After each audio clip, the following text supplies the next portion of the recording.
There are two types of people who are interested in renewable energy. Number one, yung mga gusto magnegosyo ng solar. Number two, yung mga direct users or end users na gusto magkaroon ng solar sa bahay nila. So, ang masasuggest ko lang or marirecommend ko lang to those people na gusto mag-business sa ganitong industry, continuous learning ang kailangan nyo. You must invest in knowledge pagdating sa solar because this is not a easy work or easy business. It's part of electrical constructing business. So medyo talagang sensitive yung ganitong pagnenegosyo. So I suggest nga mag-invest kayo more on knowledge, invest on seminars and trainings. And also, dapat meron ka ding investment when it comes to business knowledge. Okay? Kasi syempre, hindi naman to pwedeng after mo mag-install ng solar panel, tapos na yan. No, meron siyang after sales na tinatawag na kailangan nating ma-sustain or ma-comply sa mga clients natin.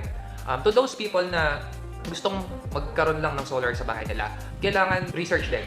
Research mga legitimate contractors na talagang nag-i-install ng solar, yung mga solar companies, because long-term investment to. We have 12 years, we have 15 years warranties. So, kailangan mag-credibility check tayo, magpa-legitimate check tayo online from your friends, from your contractor para maprotektahan yung investment mo.